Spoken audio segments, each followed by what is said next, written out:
Our lives are full of temptations. Some of us are tempted by popularity, by possessions and money, by power, or countless other things. It doesn't matter whether we are great or small, pastors or lay people, men or women or children, we all struggle with temptations. That's because there are things that God knows aren't good for us, things that will hurt us and those around us. But our hearts don't want to listen. And so we chase after those temptations anyway. Deuteronomy chapter 17 talks especially about the temptations facing kings. Actually, some Jewish traditions tell us that Israel was never supposed to have a king. God was meant to be their leader and king, not a human person. But Deuteronomy 17 recognizes that the Israelites will be tempted to have a king because they will want to be like other nations. But once they choose a king, that king will face temptations of his own. The text mentions 3 specific temptations, all of which revolve around the misuse of power. A king's first temptation will be to build up a great military and use it to expand his power. Verse 16 warns that kings must not build up large stables of war horses.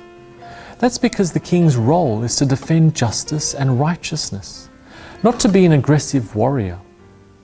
But the temptations of power and massive militaries are hard for kings and country leaders to resist. Verse 16 warns that kings will even want to sell their own people into slavery, sending them back to Egypt in exchange for more war horses and more military power. National leaders tell us that military power is important to protect the people, but then they sacrifice the lives of our people for that military power. That's how destructive the temptation for power can be. The second temptation facing a king is to abuse his power for his own sexual desires. So verse 17 forbids a king from taking many wives and boosting his own ego and lusts in this way. On the world stage today, it's also not hard to find presidents who have fallen prey to their sexual desires. The third temptation is money and riches. When we think of kings and royalty, we immediately think of great palaces and extravagantly rich living. But verse 17 forbids the king from stockpiling huge amounts of silver and gold for himself, sucking the wealth out of the country, the people, and the land. These prohibitions are clear and sensible, but sadly, Israel's kings failed badly at all of them. We see this failure in King Saul, King David, and most of all in King Solomon. The lesson here is that all of us face the dangers of temptation. It doesn't matter if we are kings or ordinary people.